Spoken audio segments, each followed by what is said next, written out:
have been asking about this cat, man. They've been asking, who is he? What's he about? What does he bring to the game? His style is unheard of. His image, unseen. His swag, untouched. He is hip-hop. We can't stop him. It's time for me to introduce a few of my dudes, to show you what it's like and let you know how I do. I didn't need a record store or a record deal. You have just been introduced to a kinetic revolution that's an undefined exception, accepted in the rap world. Being from Southern California, Krue lived a SoCal lifestyle that led to dead ends and wrong turns. When Krue put his energy and focus into music, he realized he had the ability to take his life in a direction that could lead to something great. I mean, when I really got into music, it was more than just, oh, I'm gonna rap to entertain. I mean, that's kind of how it started. Like, we started with freestyles and like freestyling at parties and seeing who could really, you know, hold it down, and you know, who was best off the top of their head, and then it kind of elevated into writing tracks, and then I kind of realized that this could take me somewhere that no one in my family, none of my friends had ever been. It could take me to a point in my life where I could be known. In less than 3 years, Krue has recorded nearly 200 songs, put out 5 mixtapes, dropped an album, all while independently distributing over 15,000 copies of his music up and down the West Coast. In late 2008, Krue linked up with Cassius from Shady Records for a collaboration titled West Coast Grinders. West Coast Grinders was a track that, I mean, like, my boy OD hit me up. He's like, yo, we can get in touch with Cassius, you know, Shady Records, and, you know, I had just heard the Re-Up album, and I was like, all right, let's do it, you know, and I didn't know if it was gonna happen, and when it did, and we walked into the studio, you know, CA Sound Studio down in California, where 50 recorded a lot of his first album, so I've heard, you know what I mean? I knew right then and there. The moment I met Rick and Audie, the moment I met Cassius, and I had the beat that was produced by Eloquent, I knew what was about to happen, and, you know, the moment the track came out, it took off. The song was produced by Seattle native Eloquent, a well-known and highly established producer based out of the Northwest. Krue was getting respect in the industry and began to build a decent internet and street buzz.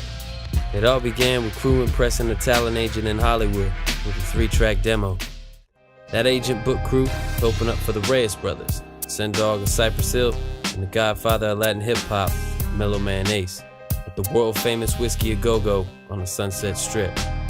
From there, shows lined up for names like Wu-Tang's West Coast Killer Bees, Chino XL, Nappy Roots, and a performance at George Clinton's private birthday party, and recently, Glasses Malone. Despite the industry ties and hits being produced, Krue was unsatisfied, ready to elevate his game. I mean, with that aspect of it, it was like, all right, I've put out over 10,000 mixtapes. I've done shows on Sunset Boulevard. I've worked with legends who have gone platinum. What the hell is going on, man? I still have not gotten what I want. Determined and driven, Krue puts his focus on the live show.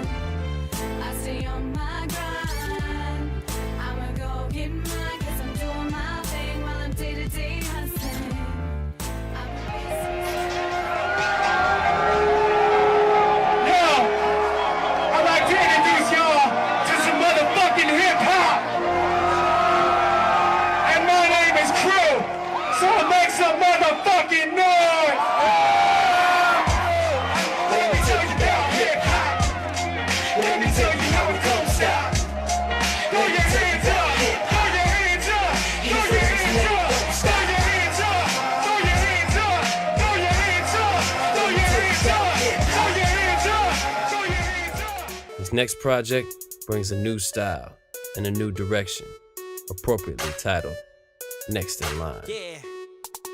Ha. Yeah. Step 1, give it to me. Step 2, bring it back. Step 3, hustle for me, cause that booty too fast. Step 1, give it to me. Step 2, bring it back. Step 3, hustle for me, cause I like it like that. Step 1. So Next in Line was a project that kind of fell into play on its own. You know, like I put out Karma at its finest. Karma was doing good. And then I started thinking about how I was going to make my next project. Well, I was at a spot kicking it, and I stumbled across Said the Lyritainer. You know, he approached me and he said, yo, you're Krue? I was like, yeah, I'm Krue. You know, we swapped contacts. He told me he made beats. So I did a follow-up. And when I heard the music he was making, I knew right then and there that that was the person that was that I wanted to produce my second album because of the heat that he had at his fingertips. So, you know, I hit him up. We started working together. We started mapping things out.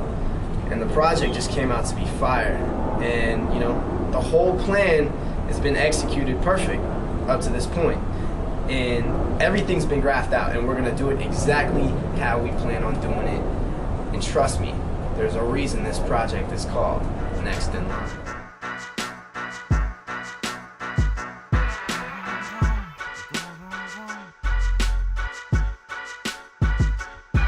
What's good in my mood? I'm a fashion checker. Tails off the head, cause you know that I'm better. I'm cool. I'm so cool. Cause I say that I'm cool, and he's cool.